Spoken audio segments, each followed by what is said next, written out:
Tuesday, May 17th, 2011, dawned over Portland, Oregon.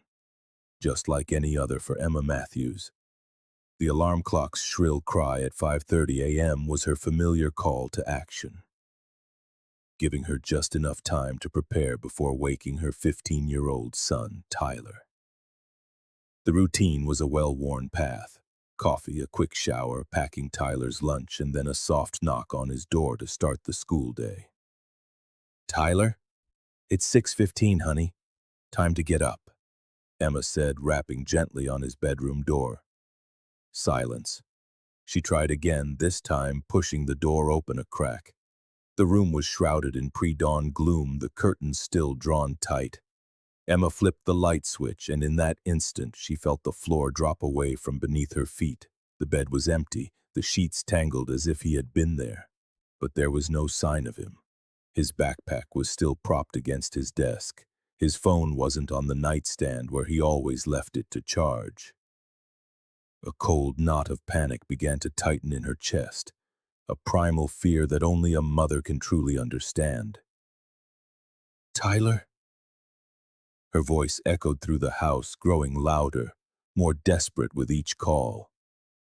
She checked the bathroom, the kitchen, the basement, the backyard. Nothing. Emma started calling the parents of Tyler's friends. No one had seen him.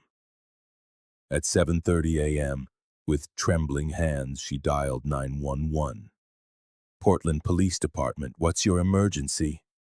"My son," she managed to say through a choked sob. "My son is gone. Tyler Matthews, he's 15, he's not in his bed, he's nowhere." Officers Jordan Reynolds and Damon Carter arrived 20 minutes later. Emma showed them Tyler's room, gave them a detailed description, and handed over a recent photograph.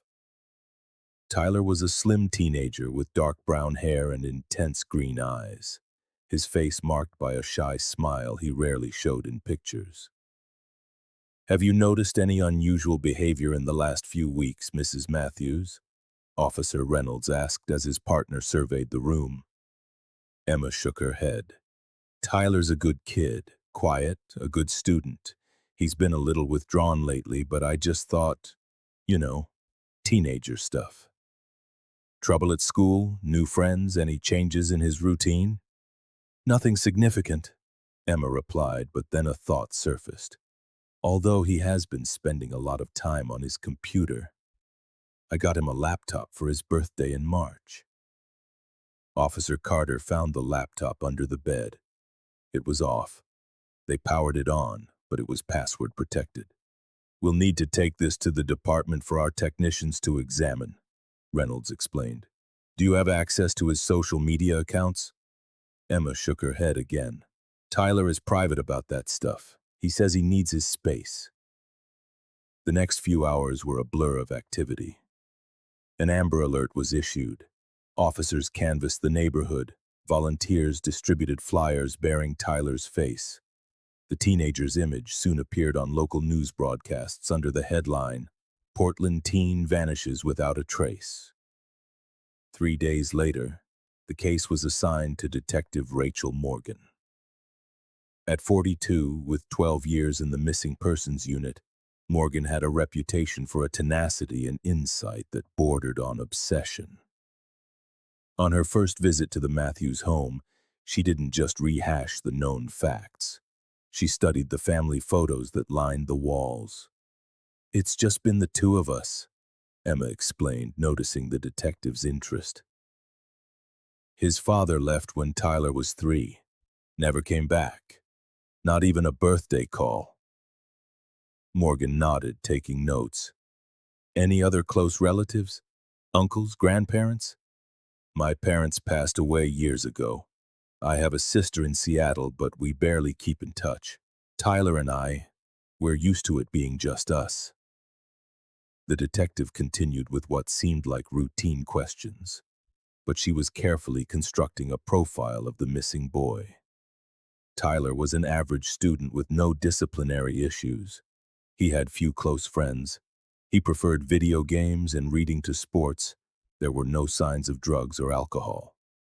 "The techs still haven't been able to get into his laptop," Morgan reported. Can you remember any detail that might help us? Anything about his passwords or sites he visited frequently? Emma thought for a moment. He loved documentaries about astronomy. He was always talking about the stars, the constellations. Suddenly, a flicker of memory. Orion, she said, her eyes suddenly bright. He was obsessed with the constellation Orion. He used to say the 3 stars in the belt were like some kind of doorway. Morgan noted the information and passed it along to the tech team. Hours later, she got the call. They were in. They had used variations of Orion as the password. What they found was deeply unsettling.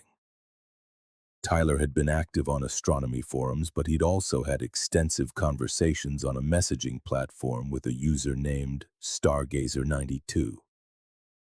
The chats had started innocently, discussing stars and planets, but had gradually evolved into more personal exchanges. "No one understands me like you do," Tyler had written 3 weeks before he disappeared. "The universe is vast and this life is small," Stargazer Night 2 had replied. "Sometimes you have to dare to explore beyond the boundaries." The last recorded conversation took place the night before he vanished. Stargazer 2. "Are you ready to see the stars like never before?" Tyler. "I'm scared. What if my mom worries?" Stargazer 92. "It's just for one night. You'll leave her a note saying you're at a friend's. When you come back, you'll have stories to tell her, stories about stars no one else has ever seen." Tyler. "Okay, I'll be waiting at midnight." There were no messages after that, no note left behind, not a single clue as to where he had gone. Detective Morgan called an urgent meeting with her team. "We need to identify Stargazer 92, she ordered. "This could be an online predator. Contact every ISP. I want IP logs, metadata, anything that can lead us to this person." Meanwhile, Emma Matthews waited by the phone, staring at photographs of her son, wondering how she had missed it, how she hadn't noticed the signs, how she hadn't better protected her only child from the invisible hunters who stalked the digital world. Time, relentless and unforgiving, ticked on. And somewhere, perhaps not far away, Tyler Matthews was facing a reality for which no teenager could ever be prepared. 3 months after Tyler's disappearance, the investigation had stalled. Detective Rachel Morgan sat in her office, surrounded by case files and photographs. On the wall, a corkboard was a chaotic web of threads connecting clues, theories, and dead ends. The identity of Stargazer 92 remained a mystery. The user had expertly used VPNs to mask their true location. Morgan's phone rang, shattering her thoughts. "Detective Morgan," she answered, her voice weary. "Rachel, it's Emma. Emma Matthews." Her voice was different, flatter than in their previous conversations.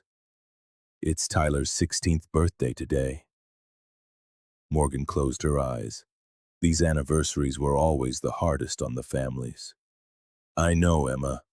I was thinking about him this morning."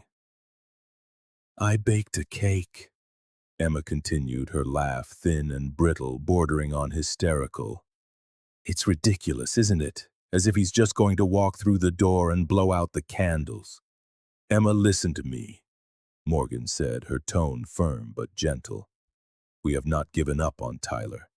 We are still working his case every single day." It was a partial truth. The case was still open, but the allocated resources had dwindled. Morgan was now investigating mostly in her own time, refusing to let Tyler become just another unsolved file. After the call, she once again reviewed the logs from Tyler's laptop. There was something they were missing, a piece of the puzzle that just wouldn't fit. She decided to visit Franklin High, where Tyler had been a student. Perhaps someone there would remember a detail, a conversation that could open a new door. At the school, Morgan spoke with teachers and students who had known Tyler. The answers were always the same: a quiet, solitary boy passionate about astronomy, nothing she didn't already know. As she was leaving, she was approached by Jason Winters, the science teacher. "Detective," Winters said, his voice low as he glanced around nervously, "there's something maybe you should know." Tyler was part of a special astronomy program. A few months before he disappeared, an outside specialist, Sarah Lawrence, came once a week. She organized night sky viewings for a select group of students. Morgan felt her pulse quicken.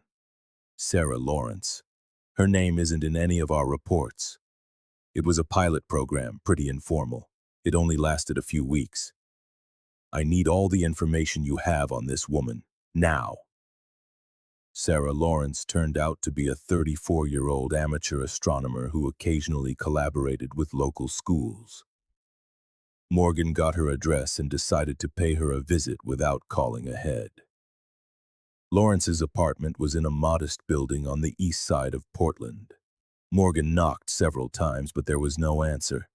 A neighbor informed her that Lawrence had moved out over a year ago, right after Tyler went missing. "Too much of a coincidence," Morgan muttered, already reaching for her phone to request a warrant for Lawrence's phone and financial records. The results came back 2 days later. Sarah Lawrence had terminated her lease on May 20th, 2011, just 3 days after Tyler's disappearance. Her bank accounts showed significant cash withdrawals just before she too vanished. Morgan urgently reconvened her team. "We have a new suspect, Sarah Lawrence, 34, possible connection to Tyler through a school program. She disappeared days after he did. I want everything on her: work history, education, medical records, and cross-reference her data with the user Stargazer92. The tech team worked for days, connecting dots that had once seemed unrelated. Finally, they found something. Sarah Lawrence had been briefly investigated 3 years prior in Seattle for inappropriate behavior with a male student, but the charges were dropped due to a lack of evidence. "I need to speak with that student," Morgan demanded. The trip to Seattle was revealing. The student, now in college, described how Lawrence had bonded with him over their shared interest in astronomy, gradually making their conversations more personal, more intimate. "She invited me for a private night viewing," the young man recalled. "Something felt off, so I told my parents. They contacted the school." Back in Portland, Morgan received a call that would change the course of the investigation. The tech team had managed to link an IP address occasionally used by Stargazer92 to an internet cafe in Astoria, a small coastal town about 90 miles from Portland. Morgan and her partner, Detective James Harrison, drove to Astoria the next day. The cafe's owner vaguely remembered a woman matching Lawrence's description. "Came in every few weeks," he commented, pulling up archived security footage. "Always used the computer in the corner, the most private one." In one of the videos, captured a month after Tyler disappeared, Sarah Lawrence was clearly visible at the computer. Morgan felt a chill crawl down her spine as she noticed another detail. Dangling from Lawrence's neck was a silver pendant, the constellation Orion. "Expand the search," Morgan ordered her team over the phone. "Focus on isolated properties within a 30-mile radius of Astoria. Cabins, farmhouses, anywhere she could keep someone hidden." Meanwhile, Emma Matthews continued her own daily battle. She had quit her job to dedicate herself completely to the search for Tyler. Her house had become an impromptu command center covered in maps, flyers, and extra phone lines. She had exhausted her savings on private searches that led nowhere. "I can't give up," she told Morgan during one of the detective's regular visits. "Sometimes at night I think I can hear him calling for me. It's like I can feel that he's still alive somewhere." Morgan didn't have the heart to tell her that after so much time, the odds were not in their favor. Instead, she told her about the new lead involving Sarah Lawrence, omitting the most disturbing details. It's the first real lead in months, Emma said, a flicker of hope in her tired eyes. You're going to find him, Rachel. I know you will. The pressure on Morgan was mounting. She carried not only Emma's hope, but also the growing frustration of her superiors who considered the case a cold one, just another runaway who had likely met a tragic end. In the pre-dawn hours of September 10, 2011, nearly 4 months after the disappearance, a call jolted Morgan from a restless sleep. "Detective, we've identified a property that might be a match," Harrison reported. "A cabin outside Astoria rented under a false name but paid for with a card we've linked to a known alias of Lawrence's." "Get a tactical team ready," Morgan replied, now wide awake. "We roll out in 1 hour." The cabin was nestled in a dense, wooded area far from any other homes. As dawn broke, the tactical team approached with caution. The property looked deserted, its windows covered by drawn curtains, a vehicle shrouded by a tarp in the backyard. After securing the perimeter, the team breached the cabin door. Morgan, her heart pounding in her chest, followed the officers inside. The place was empty, but it showed signs of recent occupation. On the kitchen table sat the remains of a meal, dishes still in the sink. In a small room, they found a professional-grade telescope aimed at the sky through a skylight. "Check everything," Morgan ordered. "Every inch." In the main bedroom, an officer called her over. He'd found something under the mattress, a journal. Morgan opened it with trembling hands. The pages were filled with meticulous notes on several teenage boys, including Tyler. There were photos, school schedules, details about their interests and vulnerabilities. "My God," Morgan breathed, flipping through the pages, sickened by what she was reading. "It's a predator's hunting journal." The final entry was fresh. "Relocation complete. The package has been transferred. New nest in the mountains, safer, more isolated." Morgan felt a dizzying mix of hope and terror. The reference to the package suggested Tyler might still be alive, but he had been moved again. She turned to her partner. "Get on the phone. We need to expand the search and contact Emma Matthews. We have to tell her what we found." As the forensic team meticulously processed the cabin, Morgan took a few steps back and gazed up at the dawn sky.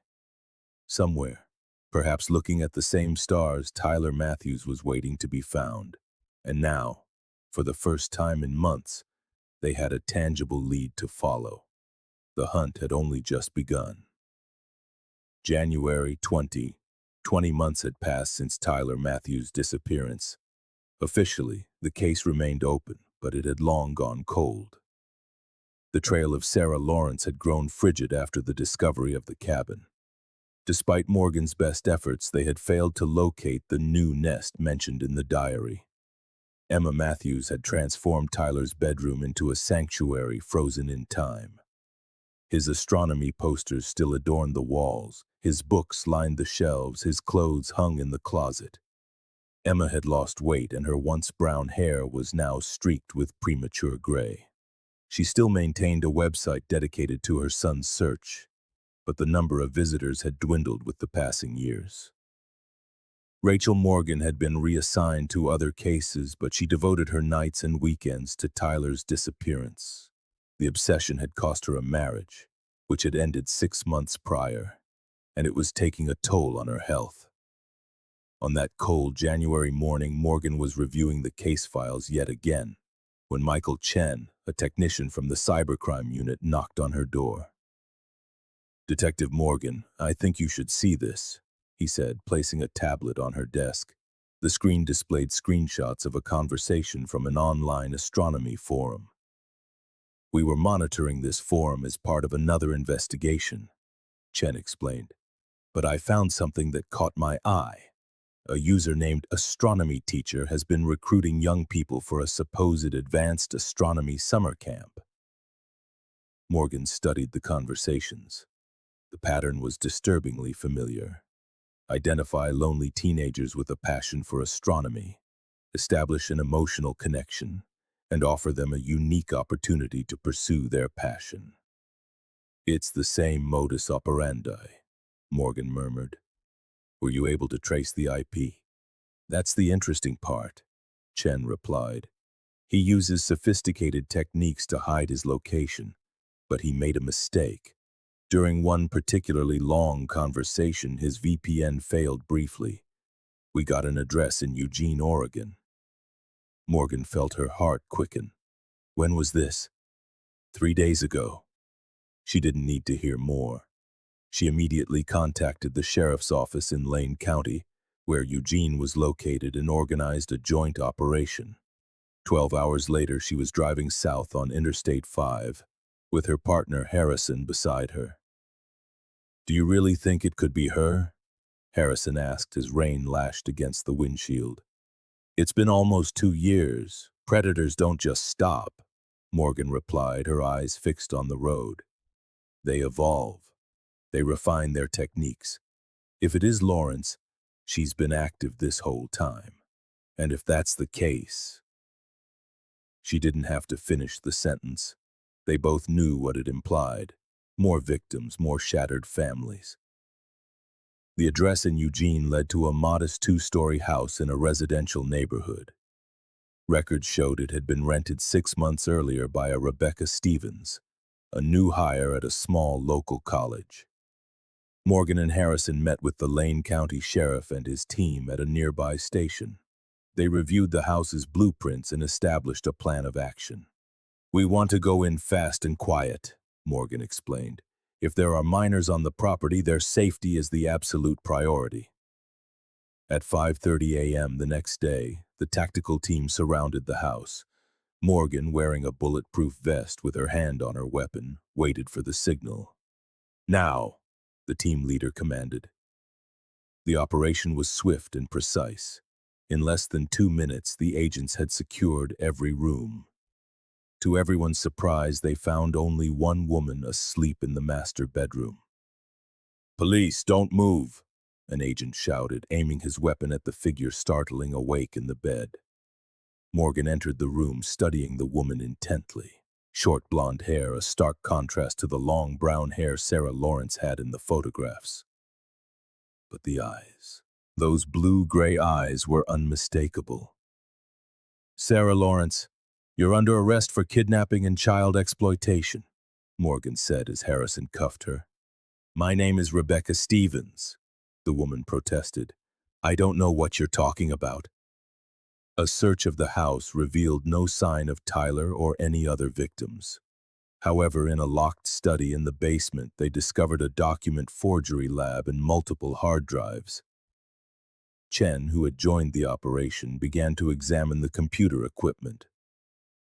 "This is going to take time, Detective. She's got advanced encryption systems." Morgan scanned the walls of the study. They were covered with star charts and photographs of constellations. In the center, a large, magnified image of Orion stood out. "Still obsessed with the same thing," she muttered. At the station in Eugene, Morgan sat across from Sarah Lawrence, now officially identified by her fingerprints despite her plastic surgery. "Where is Tyler Matthews?" she asked directly.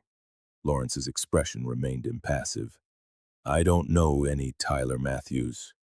"We have your diary, Sarah. We know you took him in May of 2011.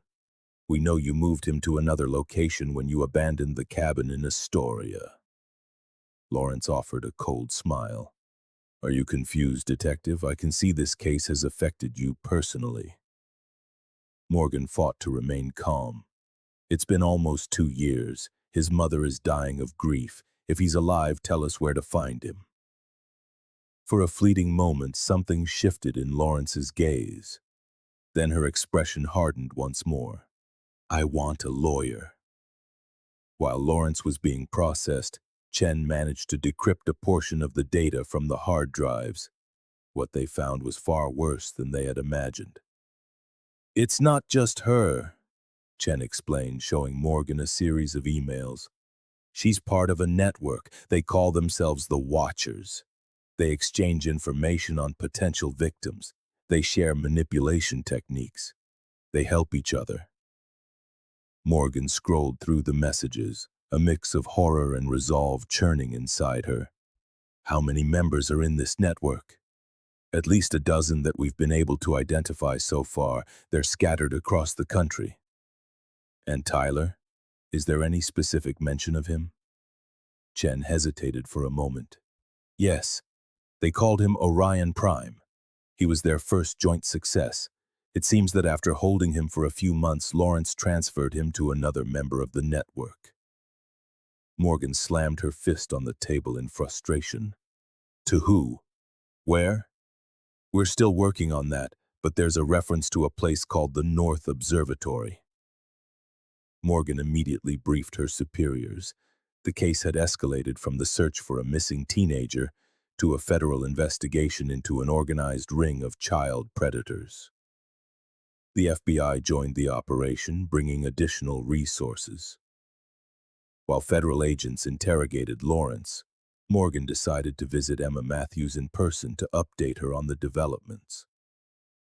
Emma's house was just as she remembered it, except for one detail. In the front yard, a small Japanese maple had been planted. It was Tyler's favorite tree, Emma explained after inviting her inside. He always wanted one. I thought, when he comes back, he should find something that has grown while waiting for him. Morgan told her about Lawrence's arrest and the discovery of the network, carefully omitting the most disturbing details. Is he alive? Emma asked, her voice barely a whisper. We believe so, Morgan replied. And now we have more resources, more people looking for him. For the first time in a long time, she saw a spark of true hope in Emma's eyes. That night, as Morgan returned to her hotel in Eugene, she received a call from Chen. Detective, we've identified the North Observatory. It's an isolated property in the mountains of Washington near the Canadian border. It's registered to a Robert Peterson. Is Peterson on the list of watchers? Yes, but under a different alias, Moon Watcher. A chill ran down Morgan's spine.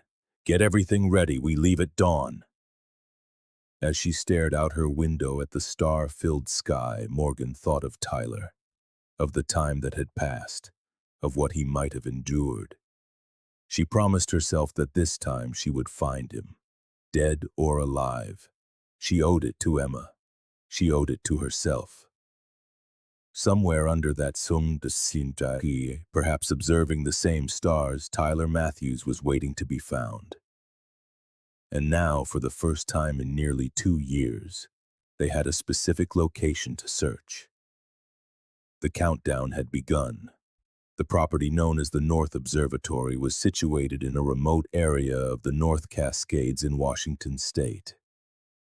It was a peculiar structure, a 2-story main house of stone and timber connected to a circular tower with an astronomical observation dome. The entire complex was surrounded by a dense forest of pine and fir with the mountains as a backdrop. Access was via a 3-mile dirt road leading from the main highway. Morgan Harrison and a joint team of local and federal agents set up an outpost 2 miles from the property. From there, using long-range surveillance equipment, they monitored the activity at the observatory. We've detected 2 adults, reported FBI Special Agent Donovan. 1 male, approximately 50, matching Robert Peterson's description, and a younger female, around 30, not yet identified. There's also activity in the basement, but the windows are covered, so we can't determine how many people are down there. Morgan watched the thermal imaging with a frown. We need to know if there are minors on that property before we go in. We can't risk a hostage situation. We have a warrant to intercept their communications, Donovan added. We've picked up some conversations, but they're speaking in code. They mention specimens and observations. Typical for these groups, Morgan commented. They dehumanize their victims to justify what they do to them. After 48 hours of surveillance, the team had established the adults' movement patterns. Peterson left every morning in his truck. and returned at dusk with supplies. The woman never left the property. Morgan proposed a plan: intercept Peterson during one of his trips away from the house to gain intel without alerting the woman. The operation took place on the third day. Two unmarked police vehicles blocked the dirt road as Peterson was returning. Before he could react, he was surrounded by armed agents. "Robert Peterson, FBI, step out of the vehicle with your hands up," Donovan ordered through a megaphone. Peterson, a gray-haired man with a professorial air, complied without resistance. His calmness was unsettling. "What is this about?" he asked in a serene voice as he was being cuffed. "You know exactly what this is about," Morgan replied, flashing her badge. "Where is Tyler Matthews?" An imperceptible shadow crossed Peterson's face. "I don't know any Tyler Matthews." "What about Orion Prime? You don't know him either?" Morgan pressed. This time the reaction was visible, a slight twitch at the corner of his mouth. "I want a lawyer." As Peterson was taken away for questioning, Morgan led a second team toward the observatory. The priority was to enter before the woman had time to destroy evidence or, worse, harm any potential victims. The assault was swift and precise. The woman, later identified as Laura Winters, a former student of Peterson's and now his accomplice, was apprehended without incident in the kitchen. "Clear the house," Morgan commanded, moving cautiously through the interior. Floor by floor, room by room, the main house looked surprisingly normal. A living room, kitchen, study, 2 bedrooms. Nothing seemed out of place until they reached a locked door in the main hallway. "It's locked," Harrison reported after trying the handle. Morgan examined the electronic lock system. "This isn't a normal door for a country house." Using an electronic bypass tool, they managed to unlock it. Behind it, a staircase descended into what appeared to be a large basement. Morgan went down first, her weapon ready. What she found left her momentarily paralyzed. The basement had been transformed into a kind of laboratory. It was divided into sections, one area with computer equipment, another with monitoring screens, and a third with what looked like individual cells. 3 metal doors, each with a small observation window. "My God," Harrison murmured beside her. Morgan approached the first door and peered through the window. Inside was a small but surprisingly comfortable room. A bed, a desk, a bookshelf, even a small telescope pointed toward a skylight in the ceiling. But there was no handle on the inside of the door. It was a gilded cage. "Police? Is anyone in there?" she shouted. There was no answer. The room was empty. The second cell had a similar setup and was also empty. As Morgan approached the third door, she noticed something different. This one had a symbol etched into it, the constellation of Orion. Her heart hammered in her chest as she looked through the window. Unlike the others, this room showed signs of being occupied. The bed was unmade, clothes were draped over a chair, and an open notebook lay on the desk. "We need this door open now," she ordered. They used the bypass tool again, and the door clicked open. Morgan entered first, with Harrison and 2 federal agents covering her. The room was empty, but someone had clearly been using it recently. Morgan walked to the desk and examined the open notebook. It was filled with meticulous drawings of constellations, accompanied by notes in a neat but trembling hand. "Search the rest of the basement," she ordered, continuing to scan the room. In a corner stood a small shelf with photographs. Morgan moved closer and felt the air leave her lungs. They were pictures of Tyler Matthews, but not the ones Emma had provided at the start of the investigation. In these, Tyler was thinner, his hair longer, and he stared at the camera with an expression that was impossible to read. "Detective!" one of the agents called from the far end of the basement. "We found another door!" Morgan ran over. Sure enough, concealed behind a set of filing cabinets was an additional door. The electronic lock was more sophisticated. "This will take time to crack," the technician warned. "We don't have time," Morgan countered, her mind made up. "Bring me Winters." Laura Winters was escorted to the basement, visibly unnerved at being exposed. "Open that door," Morgan commanded. "I can't," Winters replied, avoiding her gaze. "Only Peterson has the code." Morgan stepped closer, reining in her anger. "Listen to me very carefully. If there is someone behind that door and they are hurt, or worse, because we were delayed, I will make sure you spend the rest of your life in prison. Your only chance is to cooperate. Now!" Winters glanced nervously at the door, then back at Morgan. "You don't understand. They're not victims. They're special students. We give them opportunities no one else can." "Is Tyler Matthews one of these special students?" Morgan asked, fighting to keep her voice even. "Orion Prime is exceptional," Winters replied, a disturbing glint in her eyes. "His perception of cosmic patterns is unique. Peterson says he could be the greatest astronomer of his generation." "He's a child who was kidnapped from his home," Morgan retorted harshly. "Open the door. Now!" Finally, Winters relented. She entered a 6-digit code, and the door unlocked. Morgan was the first one through, finding herself in a narrow tunnel that sloped gently downward. They moved cautiously, their flashlights cutting through the darkness. The tunnel opened into a circular room directly beneath the observatory tower. In the center stood a massive professional-grade telescope, aimed at an aperture in the ceiling that could be mechanically opened and cleared. Tables were scattered around the room, laden with astronomical equipment, computers, and whiteboards covered in equations and star charts. And there, sitting at one of the computers, was a slender young man about 17 years old with shoulder-length brown hair.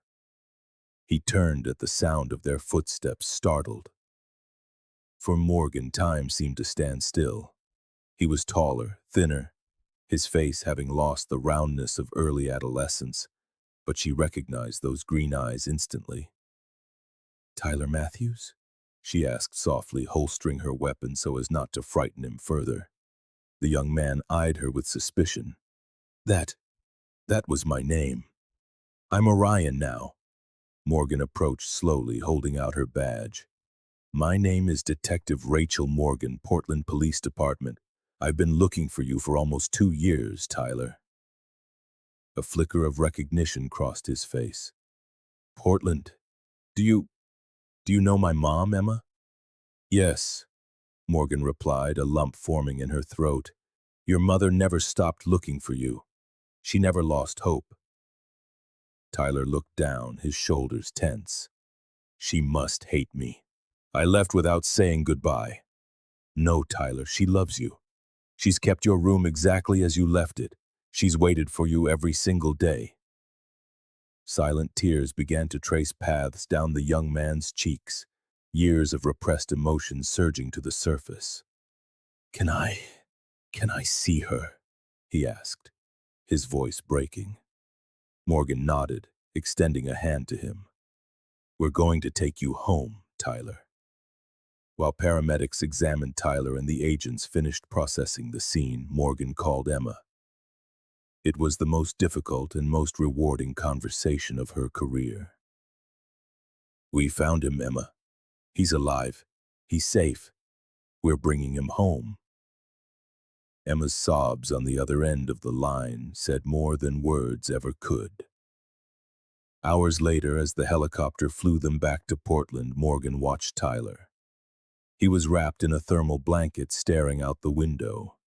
His gaze still held that peculiar intensity, but now there was something else, a mix of trauma yet to be processed, and perhaps the beginning of healing. "The stars look different from up here," Tyler commented almost to himself. Morgan nodded. "Soon you'll be seeing them from home." As they flew over the forests of Washington, crossing into Oregon, Rachel Morgan understood this wasn't the end of the story. For Tyler and Emma, the long road to recovery was just beginning.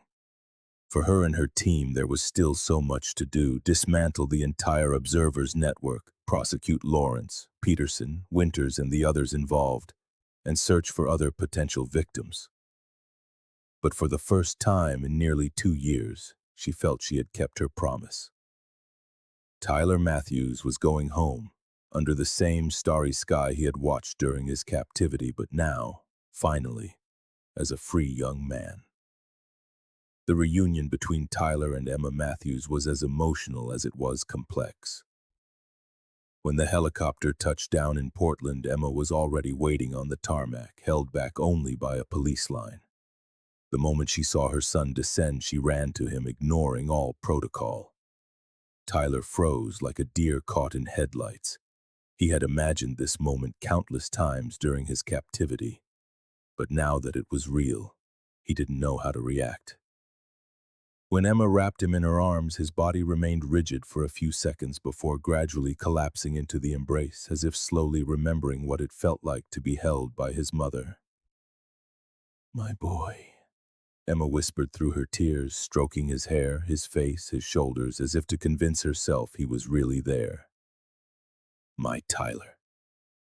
Morgan watched from a distance, giving them space but remaining vigilant. The medical team and psychologists had warned her that Tyler would show the after effects of prolonged captivity. Reintegrating him into a normal life would be a delicate process. The following days were intense.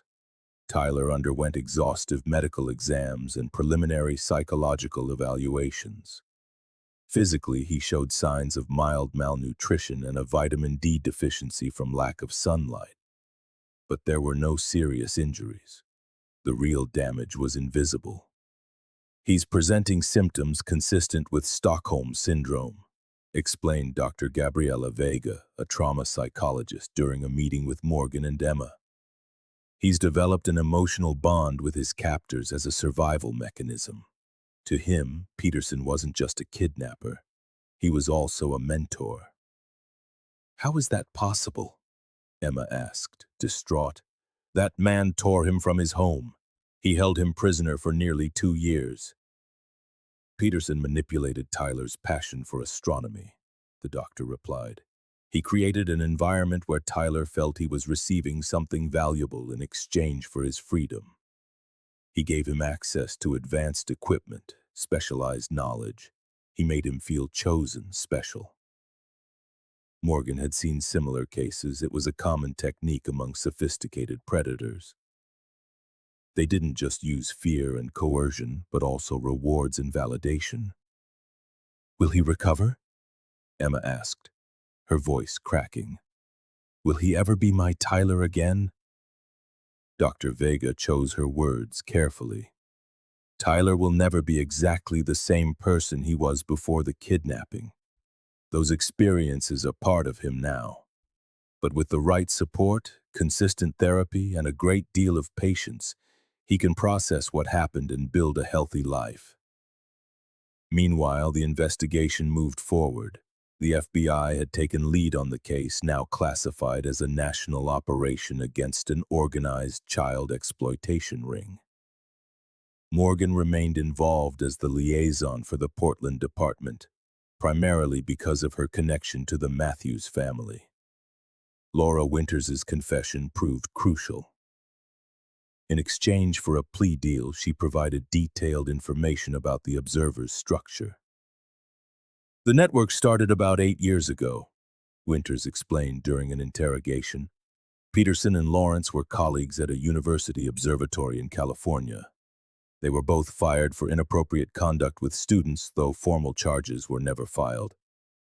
"How many members in the network?" asked Agent Donovan. 12 active members spread across the country. Each one specializes in a particular area: target identification, online grooming, document forgery, transport, facility maintenance." "And how many victims?" Morgan interjected, her anger barely contained. Winters averted her gaze. "They're not victims, they're—" "Answer the damn question!" Morgan snapped, slamming her hand on the table. 17. Winters finally mumbled. 17 special students over the last 8 years. The investigation revealed that the observers targeted gifted teenagers with a passion for astronomy, usually from unstable family environments or with unmet emotional needs. Tyler had initially been identified by Sarah Lawrence through his school program, but his case was atypical. He came from a loving, stable home, though he lacked a father figure. "Why Tyler?"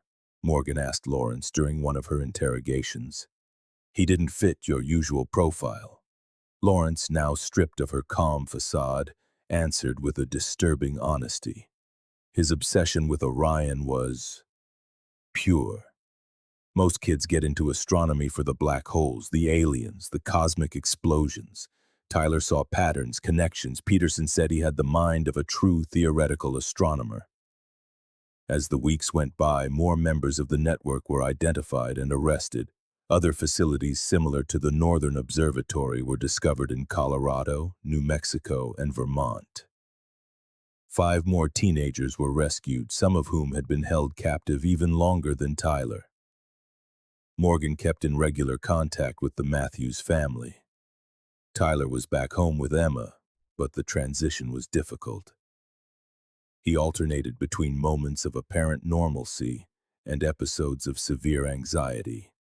He had trouble sleeping in his old room, and Emma often found him on the roof at night, watching the stars. "It's like there are 2 Tylers," Emma told Morgan during one of her visits.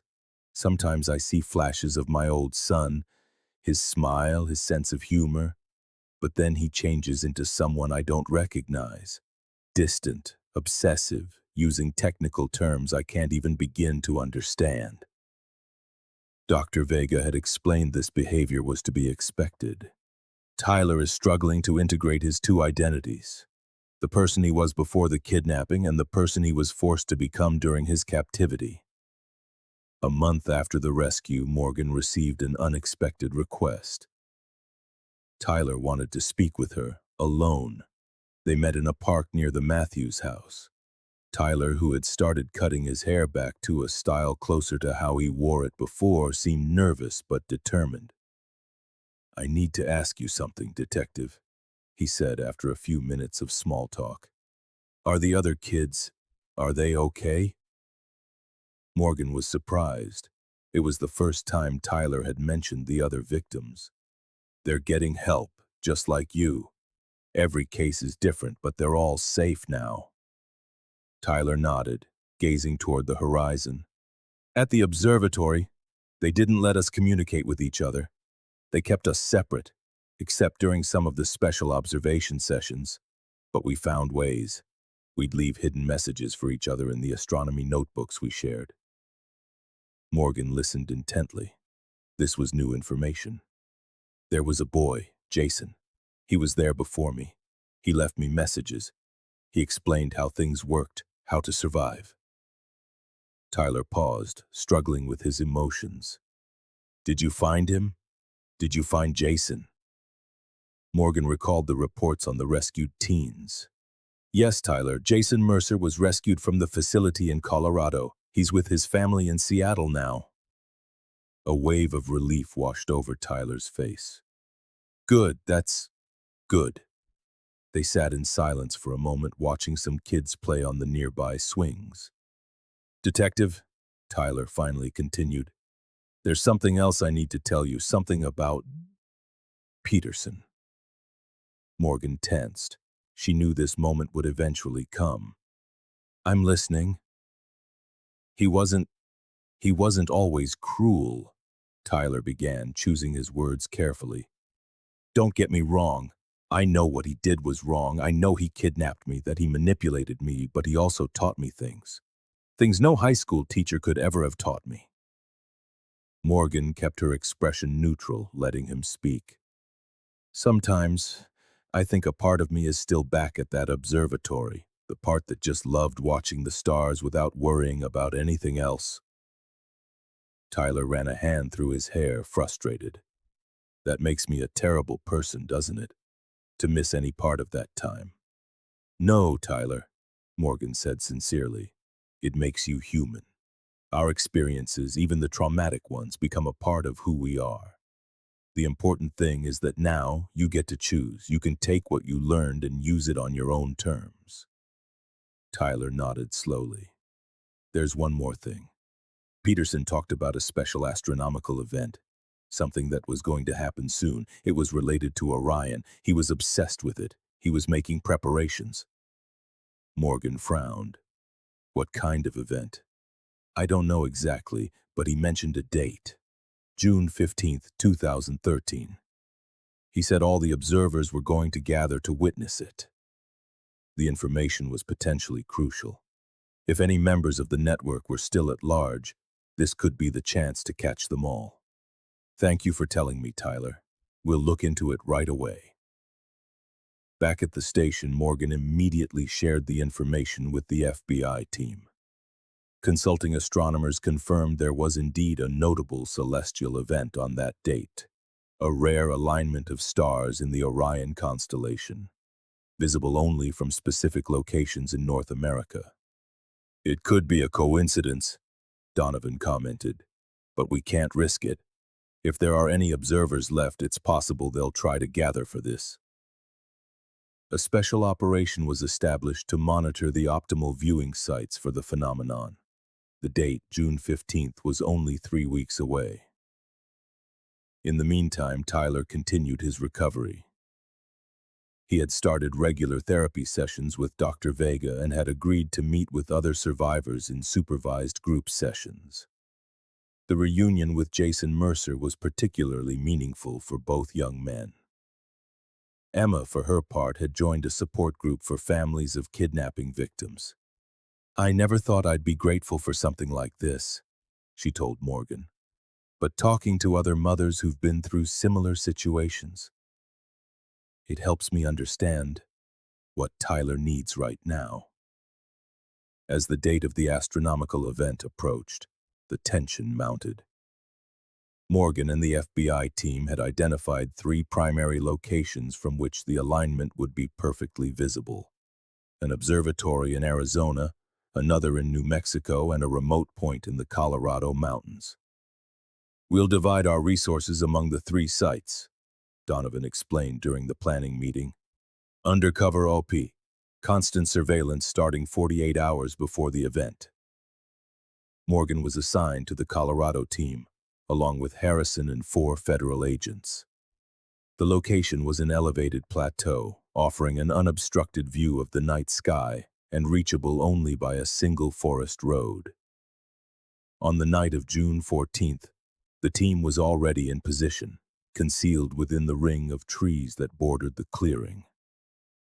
The first few hours passed without incident, but around midnight, motion sensors detected activity. We have visitors, Harrison reported over the comms. 2 vehicles approaching on the North Road. Morgan raised his night vision binoculars. Sure enough, 2 SUVs were advancing slowly, their headlights off, navigating by the faint light of the moon. Wait for them to park and exit the vehicles, he ordered. We need a clear ID before we move. The vehicles rolled to a stop in the center of the plateau. 5 figures emerged, 4 men and a woman, and began unloading equipment: telescopes, computers, and various measuring instruments. Do we have identity confirmation? One of the federal agents asked. Morgan studied them intently, comparing their silhouettes to the suspect photos. Confirmed. It's the last of the Watchers still at large. They waited patiently as the group set up their gear, completely oblivious to the eyes watching them from the darkness. When everything was in place and all 5 suspects were focused on their preparations, Morgan gave the signal. Now. The operation was swift and precise. In less than 2 minutes, all 5 suspects were cuffed and secured. It seems your stargazing will have to wait, Morgan commented, reading the rights to the man who appeared to be their leader. You have an appointment with the justice system. The simultaneous arrests in Colorado, Arizona, and New Mexico marked the end of the Watchers network. In total, 12 members were prosecuted and convicted on various charges related to kidnapping and child exploitation. Sarah Lawrence received a 30-year sentence. Robert Peterson, considered the intellectual leader, was sentenced to life in prison without the possibility of parole. For Tyler Matthews and the other victims, the network's downfall was a crucial step in their healing, though the road to a full recovery would be long and difficult. "It's not about going back to who I was before," Tyler explained to Morgan during his last official visit. "It's about building something new from everything I've lived through." The young man had decided to channel his experience into something positive. With Emma's support and the guidance of his therapists, he began working with organizations dedicated to preventing abductions, combating online grooming, and educating teenagers about digital safety. "The stars are still there," Tyler said, looking up at the night sky from his front porch. "But now I watch them on my own terms. No one else decides what they mean to me." And as the constellation of Orion glittered in the distance, both Tyler and Morgan knew that this story, though scarred by pain, also held the seeds of hope and rebirth. October 2015. More than 2 years had passed since the dismantling of the Watchers network. The case had sent shockwaves across the nation, prompting new legislation to combat online grooming and the exploitation of minors. Sarah Lawrence, Robert Peterson, and the other members of the network were serving their sentences in various federal prisons. Tyler Matthews, now 20, had made significant progress in his recovery. After completing high school through a special program, he had been accepted to Oregon State University to study astrophysics, though he chose to start with online classes from his home in Portland. Emma Matthews had transformed her family's ordeal into activism, founding Safe Stars soon, an organization dedicated to educating parents and teens about the dangers of online grooming, especially within niche communities like astronomy, gaming, or music. Rachel Morgan, for her part, had been promoted to lieutenant in the Portland Police Department's Special Victims Unit. The Matthews case had defined her career, making her a national authority on cybercrimes against children. On that October afternoon, Morgan was reviewing reports in her office when she received an unexpected call. "Lieutenant Morgan," she answered automatically. "Rachel, it's Emma Matthews. I need your help." The urgency in her voice put Morgan on immediate alert. "What is it? Is Tyler okay?" "Physically, yes, but did he receive something?" "A letter from Peterson." Morgan sat bolt upright in her chair. "How is that possible? Peterson is in ADX Florence. That Supermax has strict protocols for correspondence." "It came through an intermediary, a former student of Peterson's who was never linked to the network."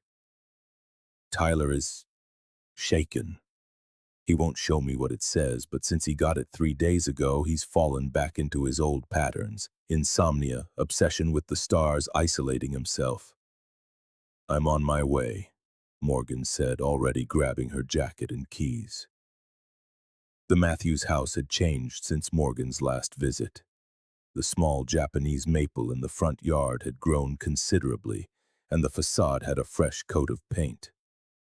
But the moment she stepped inside, Morgan felt the tension hanging in the air. Emma greeted her with a brief, tight hug. "He's in the backyard in his observatory," she explained, gesturing toward a small but sophisticated structure Tyler had gradually built over the last 2 years. Morgan walked out into the yard. The structure was a modest but impressive geodesic dome, about 10 feet in diameter, with transparent panels that could be opened or cleaned. Inside, Tyler sat before a computerized telescope, taking notes in a journal. "Can I come in?" Morgan asked from the entrance. Tyler flinched slightly but relaxed when he recognized her. "Lieutenant Morgan, Mom called you, didn't she? She's worried about you, Tyler. And after everything we've been through, I think I have a right to be, too." The young man nodded, gesturing for her to enter. He had changed physically. He had regained weight, his hair was short and neat, and the beginnings of a beard made him look older than his 20 years. but his eyes still held their characteristic intensity, now sharpened by the dark circles of several sleepless nights. "You got a letter from Peterson," Morgan said, deciding against beating around the bush. "Yeah." Tyler pulled an envelope from his pocket and handed it to her. "You can read it." Morgan carefully extracted the letter, using the edge of her jacket to avoid contaminating any potential evidence. It was handwritten in a precise, elegant script. "My dear Orion Prime, time and circumstance have separated us, but the stars still connect us. A unique astronomical event approaches, one we studied tirelessly during our time together. The Orion Nebula will reveal its secret on November 12th. Remember our conversations about the star messenger. You are the only one who can complete the work we began. The coordinates we calculated are still valid. The universe awaits your observation. Your mentor, always, Dr. RPPS. The 3 stars of the belt open the door to true knowledge." Morgan frowned as she processed the words. What does this mean? What star messenger? What coordinates? Tyler ran a hand over his face, looking exhausted. During my time at the North Observatory, Peterson was obsessed with a research project. He believed he'd discovered anomalies in the light spectrum of certain stars in the Orion Nebula. Anomalies that, according to him, couldn't be explained by known astrophysical processes. What kind of anomalies? Patterns, mathematical sequences that repeated with a precision that couldn't be random. Peterson was convinced he'd found a signal. Morgan looked at him skeptically. A signal? As in extraterrestrial communication? Tyler managed a tired smile. Sounds crazy, right? That's what I thought at first, but Peterson was brilliant. He had PhDs in astrophysics and applied mathematics. His calculations were flawless, his methodology rigorous. And the more we worked on it, the more consistent the results seemed. Tyler, Peterson is a convicted predator, an expert manipulator. Whatever he might have discovered doesn't justify what he did to you and the other boys. I know, Tyler replied firmly. Believe me, I know that better than anyone. I'm not defending him or justifying his actions, but what if he really did find something? What if amidst all his madness and perversion, he accidentally stumbled upon something significant? Morgan studied Tyler's face, recognizing the signs of someone caught between reason and obsession. She'd seen that same look in the eyes of cult victims, intelligent people who, despite knowing intellectually they'd been manipulated, remained emotionally tethered to the beliefs that had been drilled into them. What about this astronomical event he mentions, November 12th? It's real, Tyler confirmed. A rare phenomenon where the Orion Nebula reaches its maximum visibility from Earth, coinciding with a particular alignment of its main stars. Peterson called it the messenger configuration.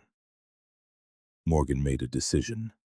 I need to take this letter to the lab, Tyler. Peterson shouldn't be able to contact you, and we need to identify the person who delivered this. Tyler nodded, though reluctantly. You think he's trying to manipulate me again? It's what he does best, Morgan replied. The question is why. He's serving a life sentence in one of the most secure prisons in the country. He has no chance of parole. Maybe he really believes in his discovery. Maybe he wants someone to continue his work. Or, Morgan added, maybe he's playing one last psychological game with you, a way to prove he still has influence, that he can still get to you even from behind bars. Tyler was silent, contemplating the possibility. He finally sighed. I've been having nightmares the last few days. I'm back in the basement watching the stars through the skylight, unable to get out, and Peterson is there whispering about the star messengers, about how I was chosen. Morgan placed a hand on his shoulder. That's normal, Tyler. Trauma doesn't just disappear. It comes in waves, especially when something triggers it, like this letter. It scares me how easy it was to fall back into the old patterns. 3 days without proper sleep, obsessed with rechecking Peterson's data, searching for the coordinates he mentioned in his old notes. Have you spoken to Dr. Vega about this? I have an appointment tomorrow, Tyler answered. But I needed to understand what was happening first. Morgan carefully placed the letter in an evidence bag. I promise you, we will investigate this thoroughly. In the meantime, try not to let Peterson take up any more space in your head. You've come too far to let him. After speaking a little longer with Tyler and Emma, Morgan returned to the station and launched an investigation into how Peterson had managed to send the letter. Forensic analysis confirmed the handwriting was Peterson's, and partial prints on the paper matched those of Elliot Simmons, a former student who occasionally visited him in prison. Simultaneously, Morgan consulted with astronomers at the Portland Observatory about the phenomenon mentioned in the letter. To her surprise, they confirmed that a special configuration of the Orion Nebula would indeed occur on November 12th, primarily visible from the northern hemisphere. It's not so rare as to make headlines, explained Dr. Hendricks, the observatory's director. But it is an optimal time for detailed observations of the nebula. Many professional and advanced amateur astronomers will be watching. 2 days later, Elliot Simmons was brought in for questioning. He initially denied any involvement, but eventually admitted to acting as a messenger. Dr. Peterson told me it was a crucial scientific matter, Simmons justified, an astronomical discovery that could be lost if observations weren't made on that specific date. He said Tyler Matthews was the only one with the knowledge to continue the work. Do you realize you helped a convicted predator contact one of his victims? Morgan asked, reining in her anger. Simmons looked genuinely dismayed. I didn't see it that way. Dr. Peterson was my mentor in college. I always found his theories on extraterrestrial signals to be visionary. I thought this was really about the science, not the other thing. Morgan obtained a warrant to review all of Peterson's communications from prison. They discovered he had been in contact with a small network of former students and colleagues who still believed in his astronomical theories, conveniently separating them from his crooks. The lieutenant arranged a meeting with Tyler, Emma, and Dr. Vega to share the findings. Peterson has been cultivating followers from prison, she explained. People who, for various reasons, are willing to separate the brilliant scientist from the convicted criminal. Like a cult, Dr. Vega commented. It's not unusual. Many notorious criminals develop a following.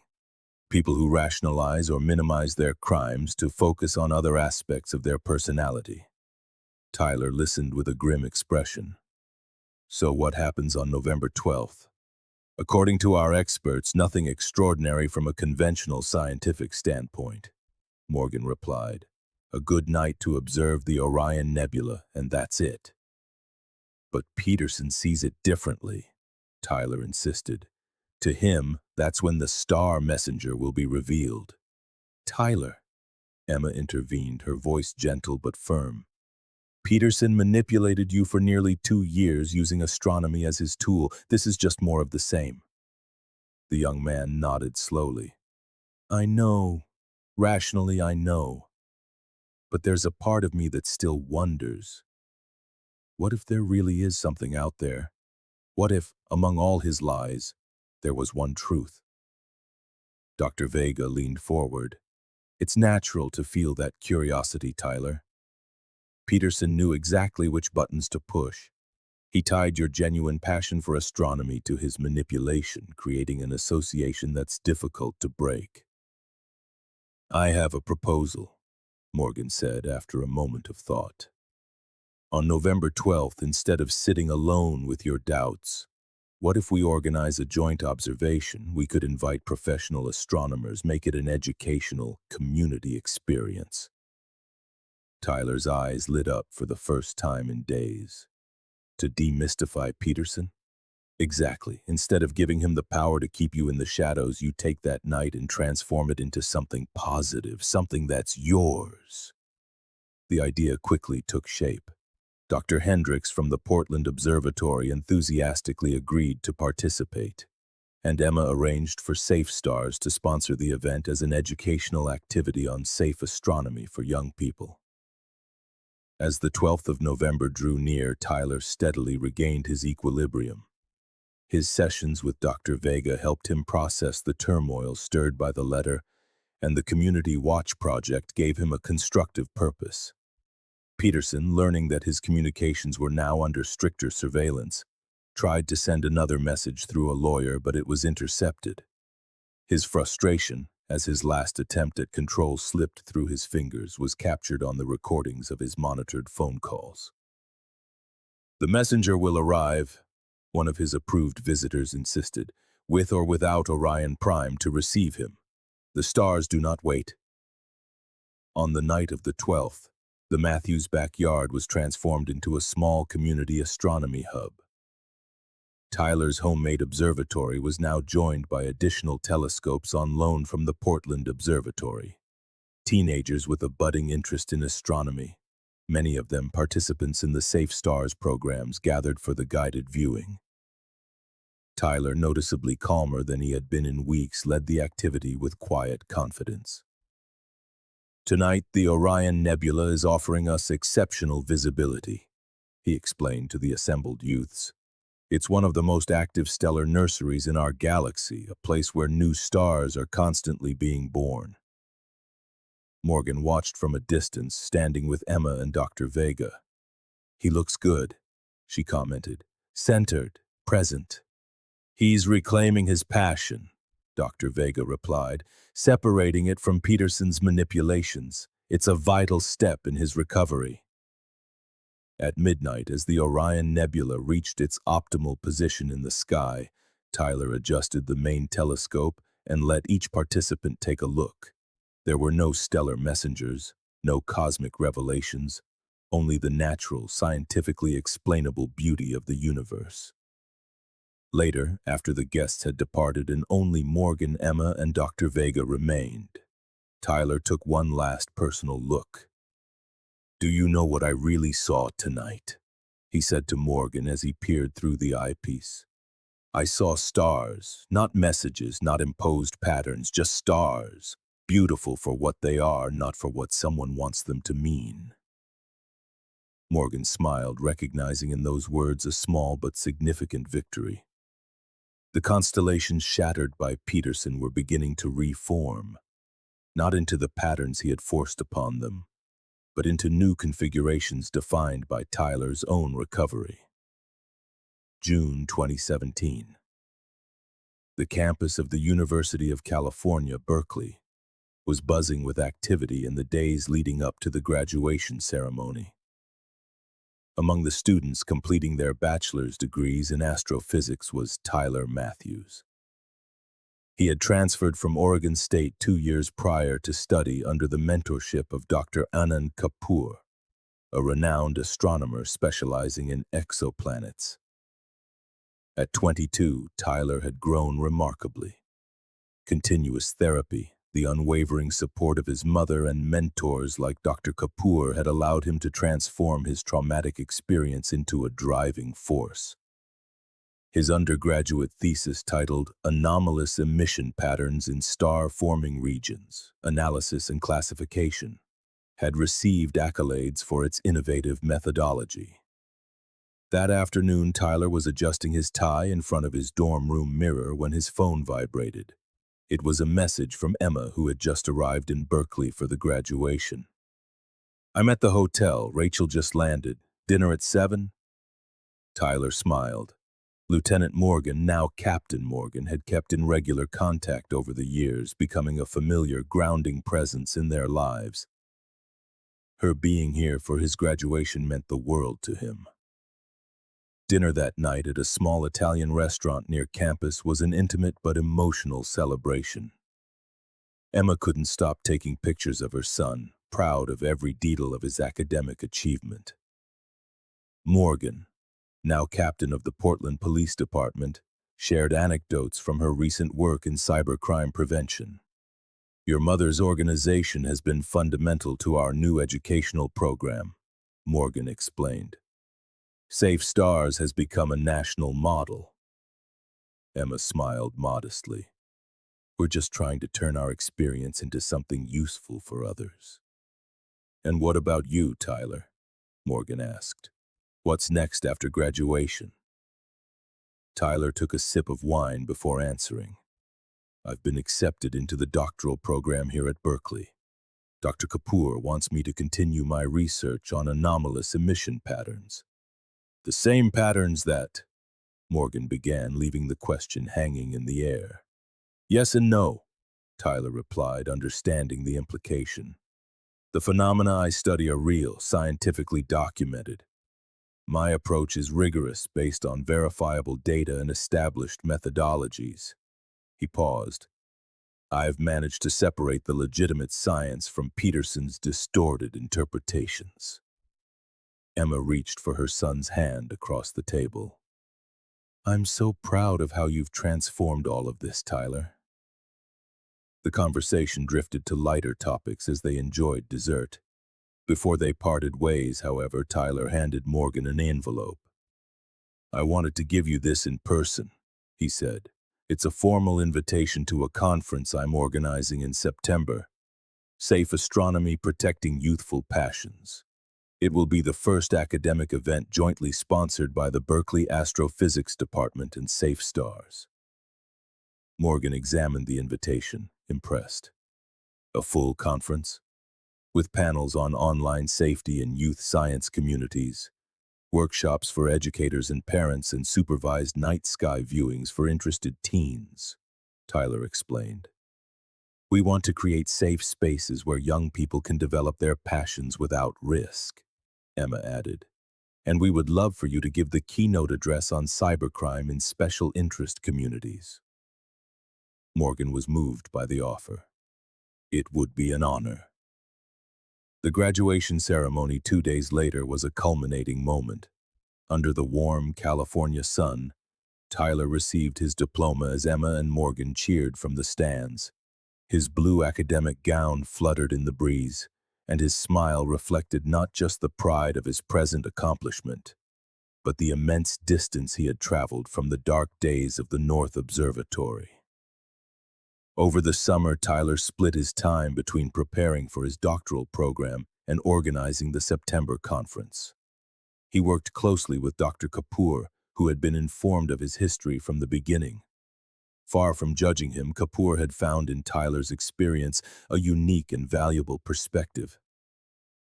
Your understanding of stellar patterns is intuitive, Kapoor had remarked during one work session.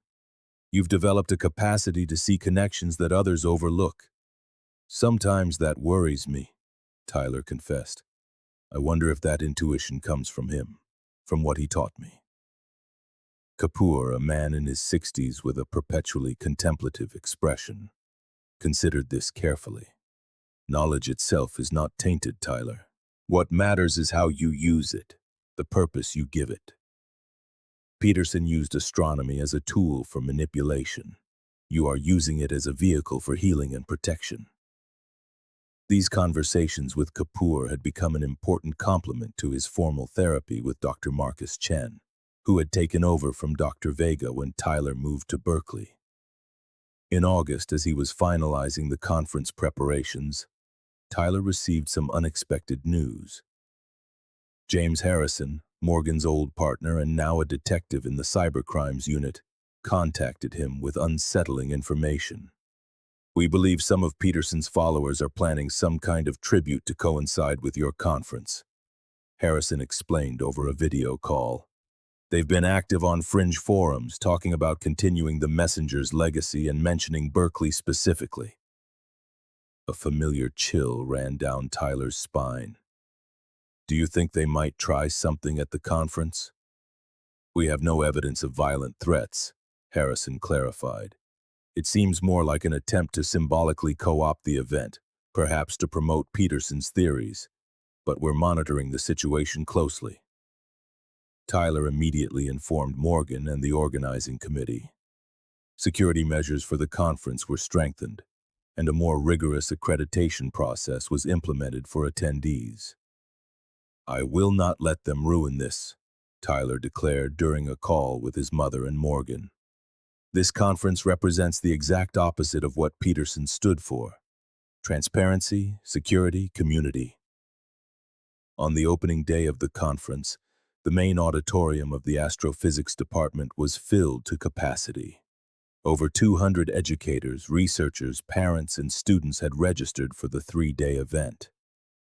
Campus security, discreetly reinforced, monitored every entrance. Tyler, dressed in a navy suit that contrasted with his youth, but reflected the seriousness of the event, stepped up to the podium to give the welcoming address. For a brief moment, he scanned the crowd and felt a wave of nervousness. Among so many faces, there could be Peterson's followers infiltrated. He took a deep breath, remembering the anxiety management techniques learned over years of therapy. "Good morning, everyone," he began, his voice clear and firm. "Welcome to the first conference on safe astronomy." As he moved through his speech, his confidence grew. He spoke of the beauty and inspirational power of astronomy, of how studying the universe could transform young lives. Then, with deliberate transparency, he shared parts of his own story. "When I was 15, my passion for the stars was used as a tool to manipulate me. What should have been a path of discovery and wonder was turned into an instrument of control and isolation." He paused, taking in the respectful silence of the audience. "But today, we are here to reclaim those spaces, to ensure that no young person ever has to choose between their passion and their safety." When he finished, the auditorium erupted in sustained applause. Emma, sitting in the front row, made no attempt to hide her tears of pride. Beside her, Morgan clapped with a smile of both professional and personal satisfaction. The first day passed without incident. The workshops and panels generated productive discussions on safety protocols for youth astronomy clubs, warning signs in online interactions, and resources for educators. It was during the night sky viewing scheduled for the second day that the incident occurred. The event was held at the Berkeley Student Observatory, where several telescopes had been set up for groups of teenagers, always accompanied by accredited adults, to observe various celestial objects. Tyler was supervising one of the main telescopes, explaining the features of the nebula they were observing to a group of young people, when a young woman approached him. "Excuse me, Dr. Matthews," she said, incorrectly using the title Tyler had yet to earn. "I was wondering if we could adjust the telescope to observe the constellation Orion." Tyler looked at her more closely. She was about 25, with short blonde hair and thick-rimmed glasses. He didn't recognize her from the earlier sessions. "Orion isn't visible at this time of night, this time of year," he replied professionally, a growing sense of alert rising within him. "We're focusing on objects in the summer sky." The woman smiled in a way that felt unnervingly familiar. "Oh, but there are always ways to find Orion if you know where to look. The belt of 3 stars points the way." The phrase, lifted directly from Peterson's teachings, confirmed Tyler's suspicions. With a subtle gesture, he alerted one of the security guards who had noticed the interaction. "May I see your credentials, please?" Tyler asked, his voice calm. Instead of producing a badge, the woman pulled an envelope from her bag. "I have a message for Orion Prime from the head observer." The security guard was already approaching, but Tyler decided to keep her talking until he arrived. "I'm not interested in any messages from Robert Peterson." "You don't understand," the woman insisted, her urgency growing as she noticed the guard. "The message is in the stars. It always has been. Dr. Peterson was just the first to see it, but now others are confirming it too. The anomalies are real." The guard reached his side. "Is there a problem, Mr. Matthews? This person is not accredited for the event." Tyler replied, and I believe she is attempting to deliver unauthorized material to me. The woman was escorted from the observatory, protesting that the truth could not be silenced. The envelope was confiscated and later examined by the security team. It contained a letter similar to the one Tyler had received years ago, filled with more cryptic references to the stellar messenger and specific astronomical coordinates. Later that night, in an emergency meeting with Morgan, Emma, and the organizers, Tyler was visibly shaken but resolute. "It's exactly what we feared," Morgan said, examining the preliminary report. "The woman has been identified as Melissa Branson, a graduate student in physics at UCLA. She's visited Peterson in prison 3 times in the last year." "Do you want to cancel the rest of the conference?" Emma asked, her voice laced with concern for her son. Tyler shook his head firmly. "Absolutely not. That would be giving them exactly what they want. It would prove they can still control and destabilize things." "We can tighten security for the final day," one of the organizers suggested. "Additional credential checks, more staff." "Let's do it," Tyler agreed. "And I want to add something to tomorrow's schedule. A special panel on pseudo-scientific cults and how to identify them." The decision proved to be the right one. The additional panel, hastily arranged with experts on cults and scientific disinformation, became one of the most attended sessions of the conference. Tyler served as moderator, transforming the attempted sabotage into a powerful educational opportunity. During the closing session, Tyler returned to the podium for his final words. The incident from the previous night was now common knowledge among the attendees, but far from weakening the event, it seemed to have strengthened it, creating a shared sense of purpose. "What happened last night," Tyler began, "perfectly illustrates why we are here. Scientific passions can be hijacked, distorted to serve dangerous agendas, but they can also be liberated, protected, and cultivated in safe communities." Looking to the future, he announced plans to expand the initiative. "This conference is only the beginning. We are developing a certification program for youth astronomy clubs, standardized safety protocols for educators, and a network of vetted mentors for young people interested in astronomy." As the event concluded and attendees exchanged contact information and goodbyes, Tyler found himself momentarily alone with Morgan. "How are you, really?" she asked, knowing his tendency to project strength in public while processing his emotions in private. Tyler considered the question honestly. Unsettled but not destabilized. 5 years ago, an interaction like that would have shattered me for weeks. Now I can see it for what it is, the desperate attempt of an imprisoned man to maintain some kind of relevance. Morgan nodded, acknowledging his growth. "Peterson is still looking for ways to exert control, but you've found something more powerful: purpose." That night, long after the last guest had departed, Tyler returned to the observatory alone.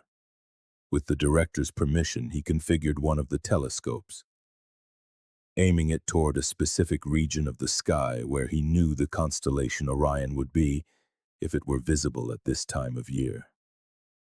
He wasn't looking for cosmic messages or extraterrestrial signals. He was simply contemplating the space where he knew those stars existed, temporarily invisible but still following their predictable orbits, governed by the laws of physics, not by human fantasies. "Goodbye, Orion Prime," he whispered into the darkness. "Hello, Dr. Tyler Matthews." And as he locked up the observatory and walked back across the campus, under a sky dotted with stars, Tyler felt he had finally found his own place in the universe, defined not by the constellations others had drawn for him, but by the ones he was now charting for himself. October 2022. The prestigious Keck Observatory on Mauna Kea, Hawaii, was hosting a select group of astrophysicists for a week of specialized observations. Among them was Dr. Tyler Matthews, now 27, an assistant professor at the University of California, Berkeley, and the director of the recently founded Center for Safe and Ethical Astronomy. The night was exceptionally clear, with a visibility that astronomers describe as perfect. Tyler was meticulously adjusting the telescope's controls, preparing to continue his research on anomalous emission patterns in distant star systems. "All set for tonight's session, Dr. Matthews?" asked Maya Patel, one of his doctoral students who had accompanied him to Hawaii. "Almost," Tyler replied, making the final adjustments. "Tonight, we're focusing on KIC 8462852. Tabby's star. Its brightness fluctuations are still baffling the scientific community." Maya, a brilliant 24-year-old with a promising future in astrophysics, nodded enthusiastically. "Do you think we'll find evidence to support your hypothesis about structured emissions?"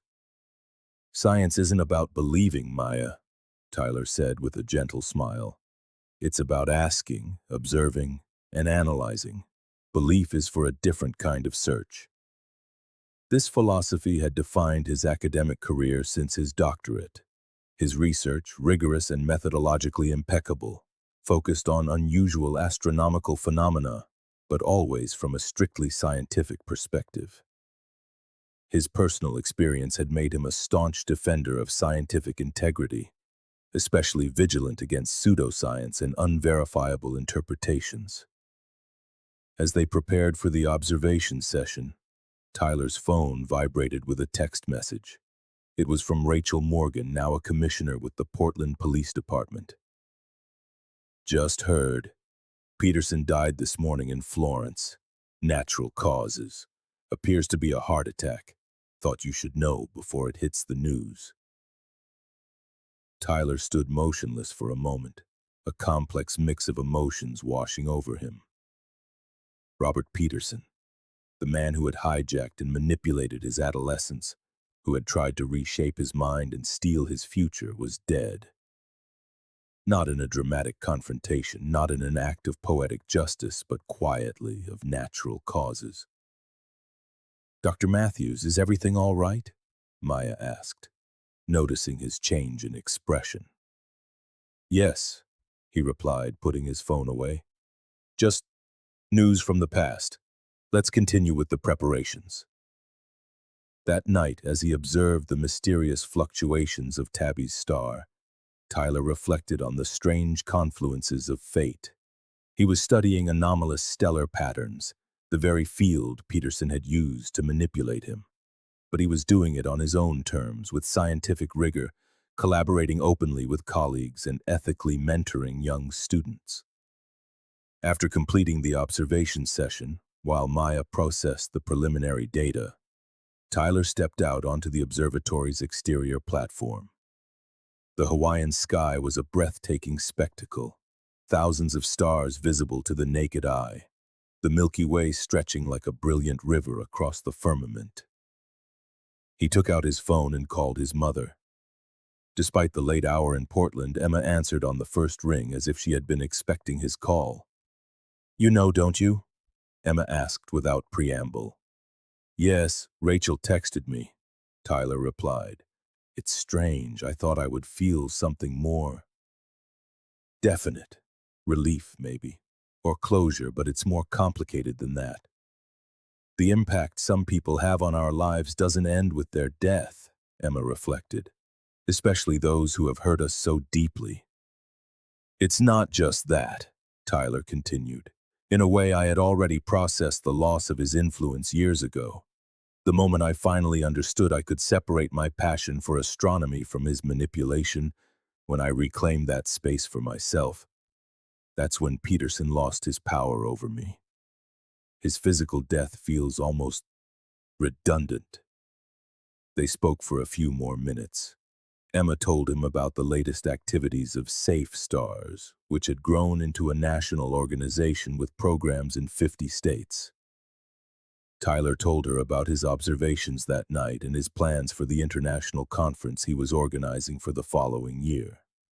After hanging up, Tyler remained on the platform, gazing at the sky. From a corner of his memory, a recollection from his days at the North Observatory emerged. Peterson pointing to the constellation of Orion, speaking of star messengers and cosmic patterns.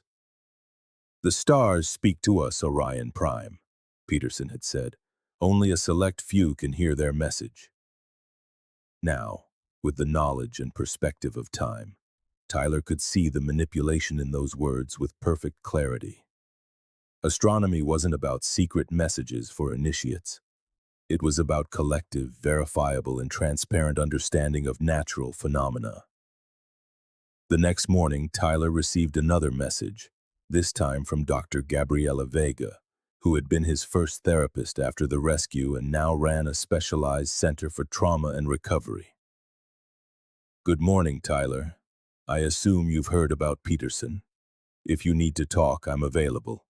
In the meantime, I wanted to share something with you. Your case and your recovery are now part of the training curriculum for therapists specializing in complex trauma. Your story is helping other professionals better understand how to support survivors. I thought you would like to know." Tyler smiled as he read the message. The idea that his experience was contributing to better support for other victims gave him a sense of purpose that no academic accolade could ever match. The following days at the observatory were intense but productive. The team managed to collect valuable data on several anomalous stellar phenomena, including new observations of Tabby's star that could help explain its mysterious brightness fluctuations. On their last night before returning to the mainland, Tyler organized a informal stargazing session for the observatory staff and their families. He set up several telescopes to display different celestial objects: Saturn with its rings, the Orion Nebula, globular clusters, and distant galaxies. As he helped a girl of about 10, the daughter of one of the technicians, to see Saturn's rings, Tyler found himself reflecting on the transformative power of sharing knowledge ethically and transparently. "It's so beautiful," the girl exclaimed. "Why does Saturn have rings and Earth doesn't?" Tyler patiently explained the formation of the rings, gravitational influence, and the specifics of Saturn's orbit. He answered each of her questions seriously, treating her like a true budding researcher. "Do you want to be an astronomer when you grow up?" he asked after a while. The girl considered it seriously. "I don't know. I like the stars, but I also like animals and music." "You don't have to decide now," Tyler assured her. "The important thing is that you keep asking questions and learning about everything that interests you." Later that night, after everyone had left, Tyler conducted one last personal observation. He aimed one of the telescopes at the constellation of Orion, now clearly visible in the autumn sky. The Orion Nebula appeared in all its glory, a cosmic cloud of gas and dust where new stars are born, illuminated by the intense radiation of hot young a stellar nursery, a place of constant creation and transformation. Tyler remembered how, years ago, this very constellation had been used as a tool of manipulation. Peterson had tried to turn Orion into a symbol of control and isolation. But the real Orion, the actual nebula Tyler was now observing through the powerful telescope, was the exact opposite. It was a space of infinite possibilities, of matter and energy interacting freely, creating new worlds. The next day, as the plane took off from Kona bound for San Francisco, Tyler looked out the window at the majestic silhouette of Mauna Kea, the observatory barely visible on its summit. He had come full circle, from the manipulated teenager observing stars through a skylight in his prison, to the respected astronomer using some of the world's most advanced telescopes to expand human knowledge.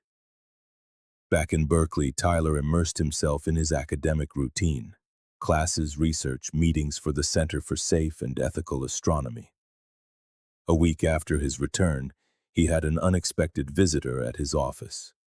"Jason? Jason Mercer?" he exclaimed, surprised to recognize the man waiting in the hallway. Jason, one of the other teenagers rescued from the observers, now a 29-year-old man, smiled at the sight of him. The one and only. Hope I'm not interrupting, Dr. Matthews.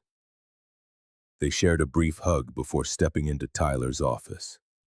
They had kept in sporadic contact over the years, mostly through occasional meetings organized by support groups, but they hadn't seen each other in person since the Berkeley conference 5 years ago.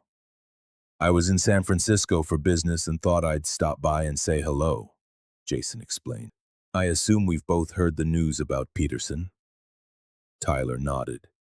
How did it hit you? Jason shrugged. Less than I expected. My therapist says it's because I'd already done my grieving for the impact he had on my life. He paused. And you? Something similar, Tyler replied. It's as if the person who died was no longer truly relevant to who I am now. They talked for nearly an hour, catching up on their lives. Jason had become a software engineer specializing in cybersecurity. He was married and expecting his first child. Like Tyler, he had found ways to transform his traumatic experience into something constructive, collaborating with child protection agencies to develop tools for detecting online grooming. You know, Jason commented before he left, sometimes I think about what Peterson used to tell us, about being chosen to see messages in the stars. What an irony that, in his own twisted way, he was right about something. We did receive a message, just not the one he thought. What do you mean? Tyler asked, intrigued. That we survived, we recovered, and we transformed that experience into tools to protect others, Jason explained. If there's any cosmic message in all this, I think that's it. That even from the darkest experiences, light can emerge. Tyler reflected on those words long after Jason had gone. That evening, as he drove to Emma's house for their weekly dinner, he thought about all the paths that had intertwined to bring him to this point. Morgan and her tenacity in finding him, Emma and her unconditional love, the therapists who guided his recovery, mentors like Dr. Kapoor who helped him reclaim his passion for astronomy. Emma's house, where she now lived alone since Tyler had moved into an apartment near campus, was still a welcoming sanctuary. The Japanese maple in the front yard had grown into a majestic tree, its leaves now tinged with the red and gold of autumn. I was thinking, Emma said during dinner, about organizing a special event for the 10th anniversary of Safe Stars next May. It's been exactly 10 years since... She didn't need to finish the sentence. May 2023 would mark a decade since Tyler's rescue from the North Observatory. I think that's an excellent idea, Tyler replied. We could combine it with a public astronomy observation, show how a passion for the stars can be cultivated in a safe, community-oriented way. After dinner, they went out to the backyard. The small homemade observatory Tyler had built years ago was still there, though he rarely used it now, having access to much more sophisticated equipment at the university. Tonight, however, they decided to open it for nostalgia and celebration. Remember when we built this? Emma asked as Tyler adjusted the old telescope. Every detail, he answered with a smile. It was my first project after I came back. My way of reclaiming astronomy on my own terms. They observed some of their favorite constellations together, inevitably including Orion. It was no longer a symbol of trauma, but simply an old friend in the night sky, part of humanity's shared astronomical heritage. The stars are eternal, you know, Tyler commented as they closed up the observatory. At least in terms of our human lives. The same stars I'm looking at today are the ones I looked at when I was 15 and the ones I'll look at when I'm 80 if I'm fortunate enough to live that long. Emma looked at him with curiosity. And does that comfort you or unnerve you? Tyler considered the question. It comforts me. It reminds me that there are constants in the universe, patterns we can recognize and study. But it also reminds me that those patterns are there for everyone to see, not just for a chosen or initiated few. True science is shared, verifiable, and transparent. As he drove back to his apartment that night, Tyler had the windows down, feeling the October breeze on his face. The radio played a song about stars and destinies, one of those coincidences that feel significant, but which the rational mind recognizes as simple random alignments. When he got home, before turning in for the night, he checked his email one last time. Among the usual messages was one that caught his attention, an invitation to give a keynote address at an international conference on exoplanets in Tokyo next year. The proposed topic: anomalous emission patterns, separating the signal from the noise. Tyler smiled at the inadvertent metaphor. His entire adult life had been dedicated to this one pursuit, separating genuine signals from the distorting noise, discerning the true patterns of the universe from those imposed by manipulative minds. As he accepted the invitation, Tyler thought of all the stars he had observed over the years, from his first childhood telescope to the powerful Keck in Hawaii. The same stars, viewed through different lenses at different times in his life, had told different stories. And now, at last, they were telling his true story. Not that of a chosen one or an Orion Prime, but of a human being who had found his own path among the constellations, charting his own orbit through the vast universe of possibilities. The stars, after all, hold no hidden messages, no secret purposes. They simply are. And in their silent, luminous existence, in their simultaneous constancy and change, perhaps lies their truest lesson, that we find meaning not in invented cosmic codes, but in our own choices, in how we transform even the darkest experiences into light for others. Tyler Matthews, the boy who once gazed at the stars through a prison skylight, now studied them in freedom, sharing that knowledge with the world.